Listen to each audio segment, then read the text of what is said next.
Assalamualaikum warahmatullahi wabarakatuh. Halo semua, selamat datang di channel kami. Kami dari kelompok F atau kelompok 6, kelas Farmasi C, program studi farmasi, Fakultas Ilmu-Ilmu Kesehatan, Universitas Jenderal Sudirman.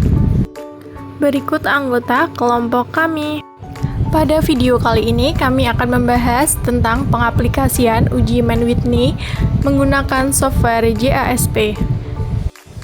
Uji Mann-Whitney adalah uji statistik non-parametrik yang digunakan untuk membandingkan dua kelompok independen, terutama ketika data tidak terdistribusi normal.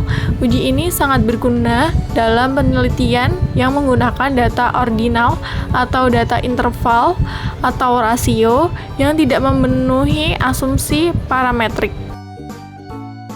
Pada video kali ini, kita akan menguji normalitas dan uji Mann-Whitney. Uji normalitas bertujuan untuk menilai apakah data sampel terdistribusi normal dengan cara menguji p-value. Hasilnya akan menentukan apakah uji parametrik atau non-parametrik yang paling sesuai digunakan. Uji Mann-Whitney bertujuan untuk membandingkan dua kelompok independen dengan data yang tidak mengikuti distribusi normal untuk mengetahui apakah terdapat perbedaan median yang signifikan di antara keduanya. Data yang akan kita uji yaitu sekelompok ahli farmasi hendak meneliti apakah ada perbedaan efektivitas obat A dan obat B terhadap kadar glukosa dalam darah. Penelitian tersebut bertujuan untuk mengevaluasi perbedaan efektivitas antara dua jenis obat, yaitu obat A dan obat B dalam menurunkan kadar gula darah pada 15 penderita diabetes setelah 1 bulan masa konsumsi. Berikut adalah data yang akan kita uji. Nah, di video kali ini kami akan menunjukkan langkah-langkah melakukan uji Mann-Whitney di JASP, mulai dari memasukkan data, memilih menu analisis, hingga membaca output hasil uji. Jadi, pastikan kalian simak sampai akhir supaya bisa menerapkannya sendiri dengan mudah. Selamat menyaksikan.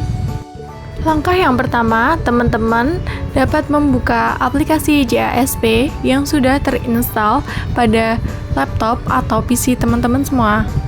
Langkah yang kedua, buka main menu atau 3 garis biru pada pojok kiri atas, lalu tekan Open dan klik komputer jika data sudah dalam bentuk Excel.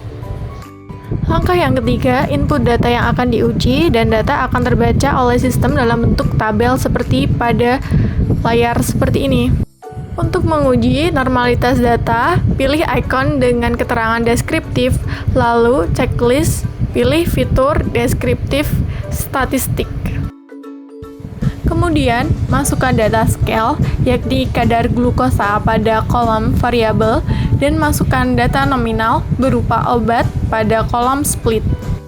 Selanjutnya, teman-teman bisa scroll ke bawah pada bagian statistik, klik Shapiro-Wilk test, sehingga muncul p-value-nya.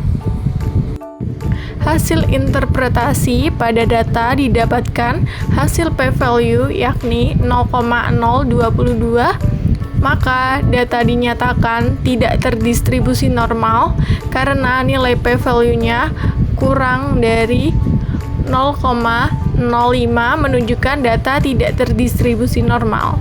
Sementara p-value data lebih dari 0,05 dianggap terdistribusi normal.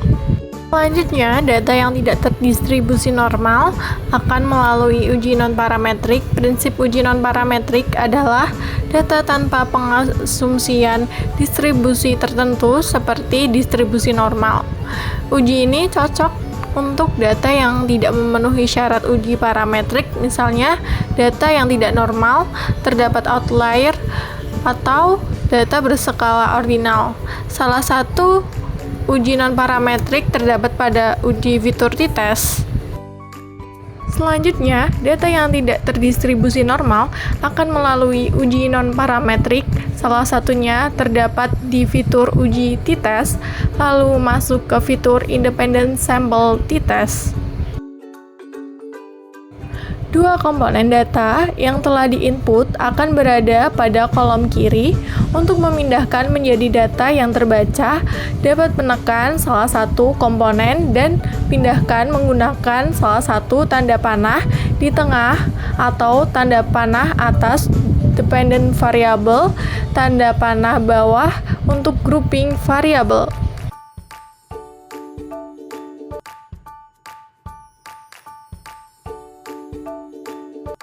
Karena data tidak terdistribusi normal, maka uji statistik dapat menggunakan Mann-Whitney. Setelah itu, pada bagian kanan akan terlihat hasil dari uji Mann-Whitney. Hasil interpretasi data menunjukkan nilai P yaitu kurang dari 0,001 yang berarti data darah dalam glukosa darah sangat signifikan secara statistik karena nilai P jauh dari batas signifikan umum yaitu 0,05. Sementara itu, nilai U menunjukkan hasil dari uji Mann-Whitney. Semakin kecil nilai U, semakin besar kemungkinan terdapat perbedaan antara kelompok tersebut. Nah, dapat dilihat hasil dari uji yang kita lakukan tadi. Nah, tak terasa kita sudah berada di ujung video. Semoga video ini dapat bermanfaat bagi kita semua. Terima kasih sudah menonton.